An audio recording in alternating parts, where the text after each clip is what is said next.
Hello po, magandang araw muli sa inyong lahat. Ngayon po ay February 16, 2023, Huwebes. At welcome po sa isa na namang edisyon ng The Stock Market Today. Ang ating featured news ay tungkol muli sa BSP rate hike. Ako po si Benji Chodoro. Ako po isang retired bank officer na nag-start mag-invest sa Philippine stock market noong 2007. Binabalita ko po araw-araw ang pinaka-latest news tungkol sa inyong paborito at pinaka-aktibong stock sa Philippine market. At kung gusto niyo po ng content, nibitahan ko po kayo mag-subscribe. Kung meron po kayong stocks na gusto ipa-review o may mga tanong tungkol sa Philippine stock market o wealth management, comment nyo lang po sa comment box at aking pa-prioritize. Hindi po ako financial advisor. Ang mga sinasabi ko po dito ay hindi po financial advice. Get well soon to my cousin Mari. We're praying for your recovery. Huwag kayong alis dahil babahagi ko sa inyo ating financial headlines at ang resulta ng trading sa ating PSE ngayong araw, February 16, 2023 dito lamang sa The Stock Market Today.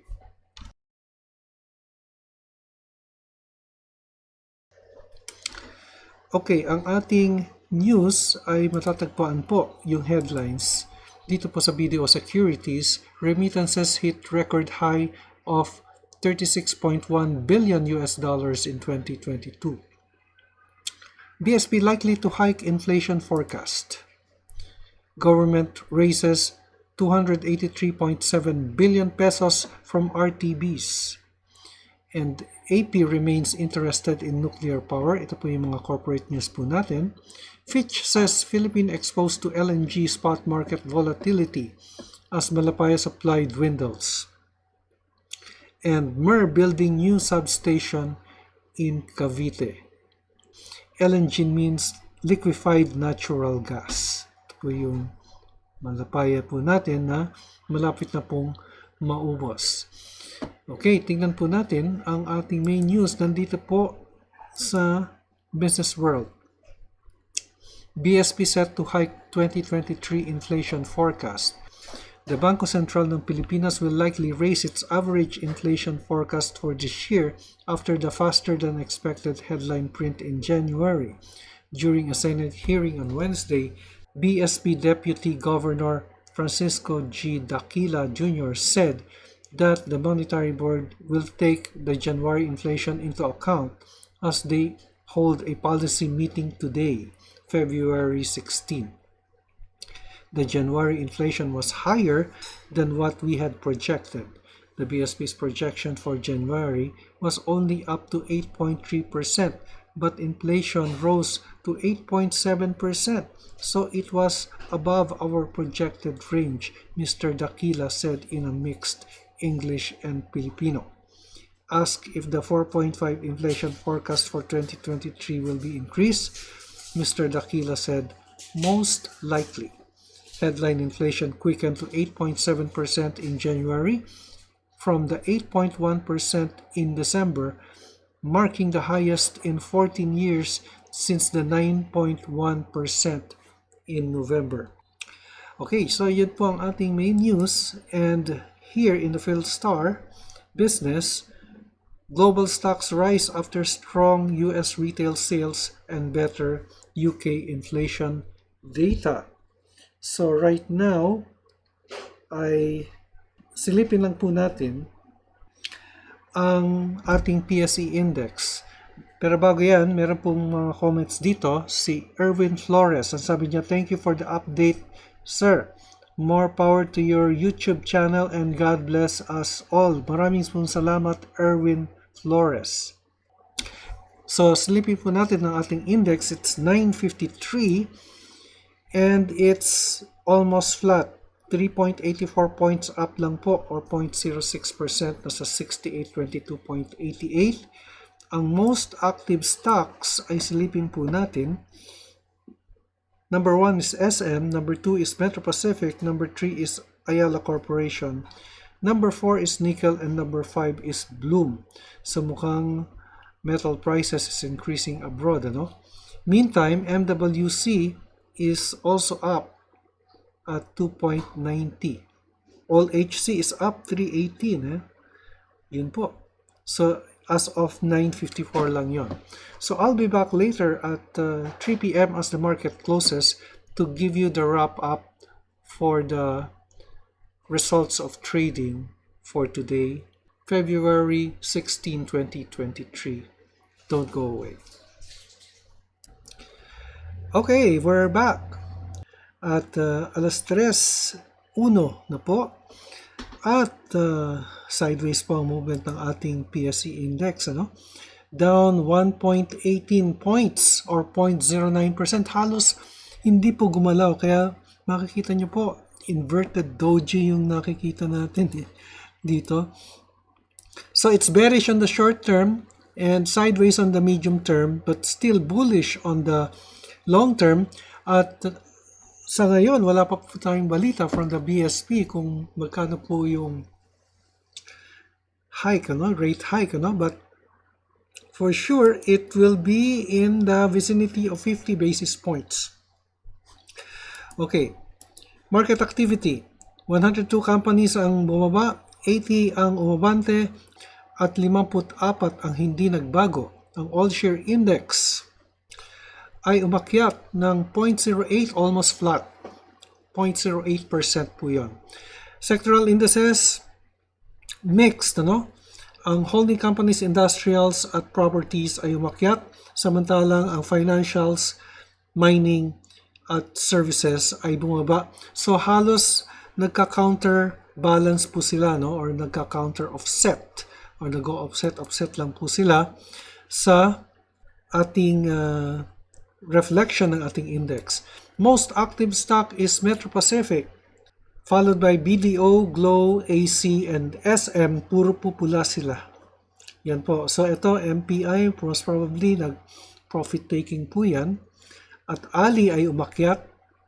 Pero tignan po natin, nag-figure out sa news kanina, MER at saka CAP. Tapos tignan po natin, one of the stocks which gained today is ASLAG. Ito po, 5.29%. At FCG, 5.88%. Tignan po natin yan. Plus, CITEL is up 1.53%. Okay, so let's start now with AP.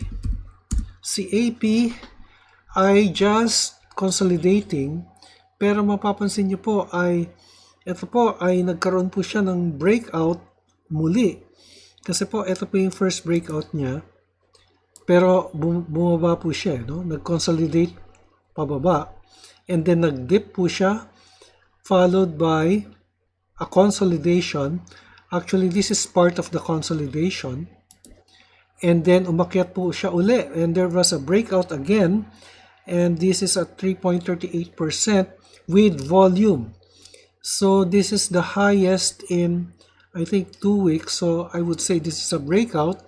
Tapos ngayon ay nagko-consolidate lang po. Nasa 39.30 po si Aboitiz. And right now, ang pinaka-support niya, let's do a horizontal line. It's very near the 20-day EMA. Nasa 37.40. Samantalang ang M20 ay nasa 37.91. So, nandun po, halos malapit po sa kanyang vicinity. Support and resistance, hindi po yan exact points, areas po siya. Samantalang ang resistance ni Aboitiz Power, naku, napakalayo ng resistance nito. Halos 40 pesos, resistance level na po siya. Ito po yung, probably ito yung pinakamataas niya 40.10, 52-week high is 40.10, but 40 po yung next resistance level niya. I think this is resistance level already based on a 1-week chart, Ayan po. So, Aboitiz Power is still bullish. Check lang natin yung fundamentals. May buy rating po siya with a target price of 45 or 15.4% upside. But that will have to change since we are awaiting the financial statements of most companies including AP. Next, we have MER. Si MER yun, nagko-consolidate lang po siya. And in general, it's moving sideways. Meron po siyang gap up actually here. Yan po yung gap up niya. It's a small gap. But there was a breakout here, no? So 11.31% yung breakout niya noong February 10. At ngayon ay nagko-consolidate lang po. And I guess we could place the support here. Nasa 285. The next higher resistance would be at 322. Nandito po siya. 324. Ngayon po, in terms of fundamentals, Meralco has a buy rating with a target price of 445 or a 44% upside. Again, this will have to be revised as we are awaiting the latest full year 22 and fourth quarter results of operations. And then, ASLAG. Si ASLAG, naku, breakout po ito. Nagkaroon siya ng 5.29% increase with volume and it's already on resistance, no? Na-break po niya yung initial resistance niya dito nandito po sa 175. Actually, resistance level na pa rin po siya. But the thing is, ang akyat po niya is maliit masyado. Yung increments po niya is 1 peso 79 So, umakyat po lang yan ng, say, halimbawa, 10 centavos, malaking increase na po, no? Ayan po nakikita natin, yung resistance na break niya is at 174 and the next resistance level is medyo mataas to mga nasa 2 pesos, more or less nasa 2 pesos po yung next resistance level ni ASLAG, yan, 219, 220 po ang next resistance level niya. So a long way to go. Ito pong si ASLAG, ito resistance level na po siya, but the lower resistance, yun po ang kanyang na break. Next we have FCG. Si FCG ay okay, nagdidip po siya, umakyat dahil merong balita po si FCG na tignan natin yung balita niya. Pinili po siya ni Mondanism or nag-buy-in si Mondanism sa kanya and that's why umakyat po siya ng ganito. But anyway, it's recovering from 3 red candlesticks ay nagkaroon po siya ng green today and it's bullish, no?